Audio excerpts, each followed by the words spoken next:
Halo teman-teman, hari ini kelompok kami akan mempresentasikan presentasi PPKN mengenai integrasi nasional dalam bingkai Bhinneka Tunggal Ika.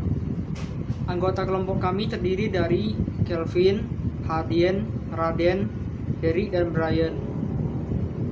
Bagian pertama akan dipresentasikan oleh saya. A. Kebinekaan bangsa Indonesia. 1. Makna Bhinneka Tunggal Ika. Bhinneka Tunggal Ika adalah semboyan bagi bangsa Indonesia yang berarti berbeda-beda namun tetap satu jua. Semboyan ini menekankan pentingnya persatuan dan kesatuan bangsa. Selain Bhinneka Tunggal Ika, terdapat alat-alat pemersatu bangsa, yaitu 1. Pancasila sebagai dasar negara. 2. Bendera merah putih sebagai bendera kebangsaan. 3. Bahasa Indonesia sebagai bahasa nasional. 4. Burung Garuda sebagai lambang negara. 5. Indonesia Raya sebagai lagu kebangsaan. 6. Lagu-lagu perjuangan yang mencerminkan persatuan dan kesatuan bangsa. Bagian 2. Bhinneka Tunggal Ika dan Pancasila. Nilai-nilai yang terkandung dalam Pancasila, terutama sila ketiga Persatuan Indonesia, merupakan bentuk operasionalisasi atau perwujudan semboyan Bhinneka Tunggal Ika. Nilai-nilai Bhinneka Tunggal Ika perlu diaktualisasikan dalam kehidupan sehari-hari, juga dalam kehidupan berbangsa dan bernegara. Hal ini dilakukan demi meningkatkan persatuan dan serta meminimalisasi potensi ancaman perpecahan akibat perbedaan. A. Bidang politik. 1. Pada saat pemilu, setiap warga negara memiliki hak suara. Kaum disabilitas juga wajib difasilitasi untuk menggunakan hak suaranya. 2. Walaupun berbeda partai politik, setiap anggota DPR harus mendahulukan kepentingan bangsa ketika memutuskan kebijakan dan membuat peraturan perundang-undangan. B. Bidang hukum dan pemerintahan. Bangsa Indonesia yang majmuk memerlukan dua pilar, yaitu pemerintahan demokratis dan supernasi hukum. 1. Seorang presiden ataupun kepala daerah harus dapat mengakomodasi kepentingan rakyatnya tanpa membedakan suku, agama, dan status sosial. 2. Para penegak hukum seperti polisi, pengacara, jaksa, dan hakim harus bersifat objektif dan tidak melakukan diskriminasi kepada semua pelanggar hukum. C. Bidang sosial budaya. Aktualisasi Bhinneka Tunggal Ika dan kehidupan sosial budaya akan menciptakan sikap yang mengakui, menerima, dan menghormati. 1. Tiap suku saling menghormati tanpa menganggap sukunya lebih unggul atau baik dari suku lainnya. 2. Setiap orang di negeri ini bangga dan turut serta untuk mengembangkan kebudayaan nasional. D. Bidang pertahanan keamanan. Aktualisasi Bhinneka Tunggal Ika dalam kehidupan pertahanan keamanan akan menumbuhkan kesadaran cinta tanah air. Hal ini penting untuk membentuk sikap bela negara yang dapat menjadi modal utama dalam menanggapi setiap bentuk ancaman atau tantangan bangsa. 1. Setiap WNI wajib memiliki sifat bela negara, baik ketika kondisi negara dalam keadaan terancam maupun dalam kondisi aman. 2. Setiap individu dan masyarakat turut serta menjaga keamanan di lingkungan sekitarnya. B. Konsep integrasi nasional. 1. Pengertian integrasi nasional. Dalam KBBI, integrasi berarti pembaruan hingga menjadi kesatuan utuh atau bulat, sedangkan nasional berarti bersifat kebanggaan. Jadi integrasi nasional yang berarti pembaruan suatu bangsa hingga menjadi kesatuan yang utuh atau bulat.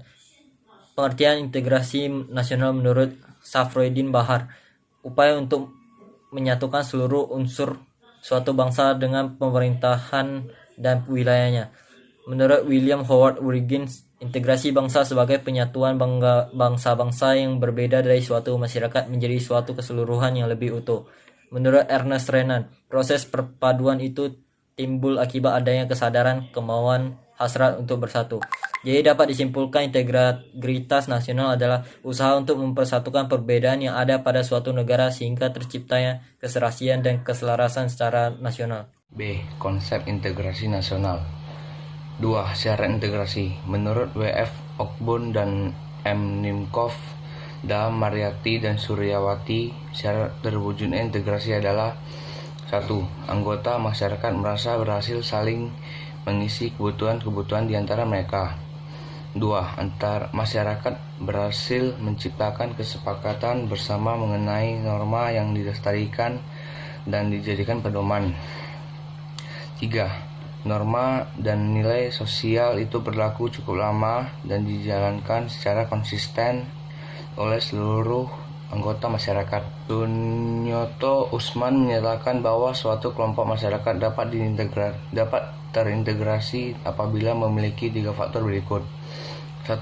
Adanya konsensus atau kesepakatan terhadap nilai-nilai masyarakat yang bersifat mendasar atau fundamental. 2. Berbagai anggota masyarakat menjadi anggota dari berbagai kesatuan sosial. 3. Adanya sifat saling bergantung secara ekonomis di antara unit-unit sosial yang ada di masyarakat. 3. Sumpah Pemuda 1928 sebagai konsensus integrasi nasional.